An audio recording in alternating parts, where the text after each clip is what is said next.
being racist and caring about race is not a problem that most children are born with. Most children are born with the attitude that they think it's at most kind of interesting and notable that humans come in different colors and shapes and sizes, but they don't ascribe any deeper meaning to those superficial differences until they are taught by adults to do so. So I think one of the most important things we can do is the same way that we protect a child's sexual innocence for as long as possible is to protect children's racial innocence for as long as possible. Hey guys, and welcome to Mika Reacts and Reviews, where we react and review to things on the internet. This is gonna be a short little video.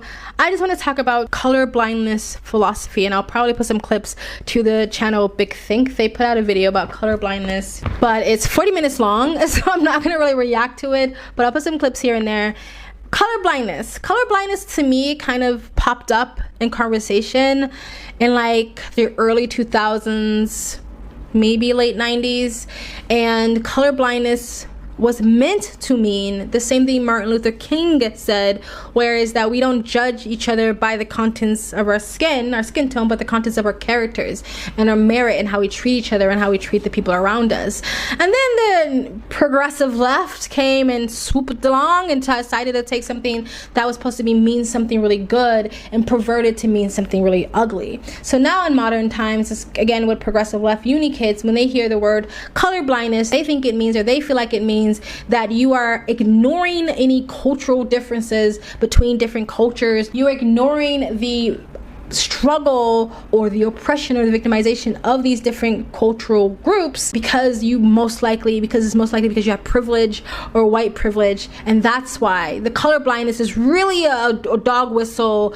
for your whiteness, and not saying that like, no, I respect people on an individual basis and I don't care about the color of their skin. Of course we see the color of someone's skin with our eyes, we see the pigment or the lack thereof, and we all are aware that there are different cultures and there are different cultural differences, but that's not what colorblinding was meant to be. And essentially what you're describing there is the basis for a colorblind society, certainly from a policy perspective.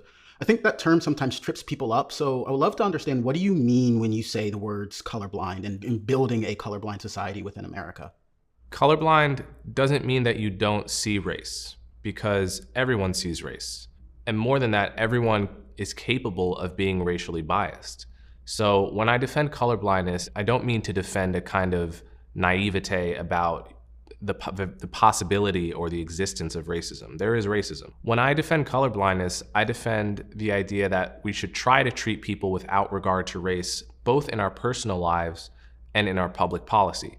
That's what I mean by colorblindness. The word colorblind, people see it as a dirty word, especially among liberals and on the left. There's been a very successful campaign of writers and intellectuals which have persuaded people that colorblindness is naive at best or racist at worst. So in my book, I try to rescue colorblindness from this PR campaign against it. And I remind people that colorblindness, even the word itself, comes not from conservatives, not from white supremacy, not from white supremacists, not from reactionaries, but from the radical wing of the anti-slavery movement in the 1860s. The first person I know of to use the word was Wendell Phillips, the president of the most important abolition organization at that time, a man whose nickname was Abolition's Golden Trumpet. He called for what he called a government colorblind after the Civil War and proposed a 13th and 14th Amendment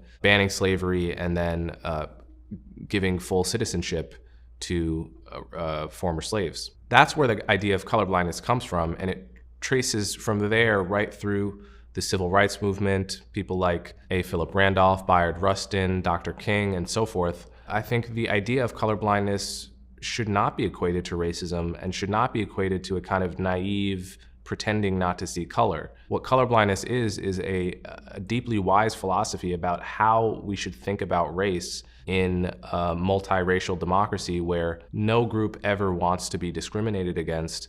And so the colorblind philosophy amounts to a kind of truce where we take race off the table as something to directly And it's just, select. To me, very disappointing that, again, the next generation, the youth, or maybe their progressive professors decided to take something that was supposed to bring us together and take that and use that to just divide us and separate us, right? I remember even seeing a study, and I'll see if I can see it, you know, like, fuck, they go back and rewrite articles these days, so I don't know if I can find it, but I know I saw it because I think I made a video about it, where there was an article that came out right around the time where Obama was president, and they were talking about how we were becoming a colorblind or color race neutral, whatever, society because of integration and because of diversity, that the great American experiment was working. And there's been papers and studies on this. Psychologically, it's harder to discriminate, stereotype, and be hateful towards a group of people when you put a face to it, when you put an identity to it, right? So if you're going to school with a bunch of people from different cultures, different religions, different races,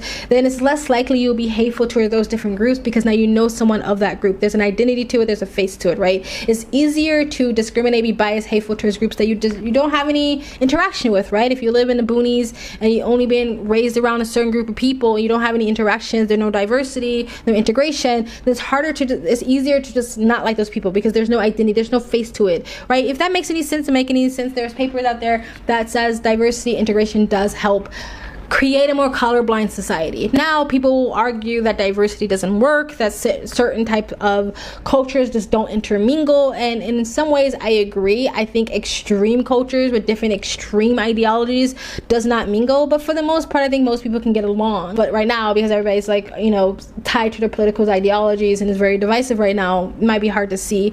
But anyway, that's what colorblind means, and I just want people to stop perverting that term. It was not meant that we ignoring the plight of different groups. It would just meant that I see you for you. And I don't know about you, but my blackness, my queerness, and my vagina does not make up all of my identity. I want someone to get to know me and judge me based on who the person they get to know, not whatever stereotype they have of me that's attached to my race, gender, or sexuality, or culture, or whatever you assume my culture is, because your blackness does not equal culture, or your whiteness, or whatever your skin tone is. Anywho, let me know what you guys think of this video. Please like, comment, subscribe, hit that bell to get the notifications when I do upload. All that really does help with the algorithm, guys. You can support this channel. My Cash App and PayPal link is in the description box below. You can super thanks. If you super thanks with a comment, I'll read it in the next video. And you guys have an amazing, beautiful day. Bye. I think the idea of colorblindness should not be equated to racism and should not be equated to a kind of naive pretending not to see color. What colorblindness is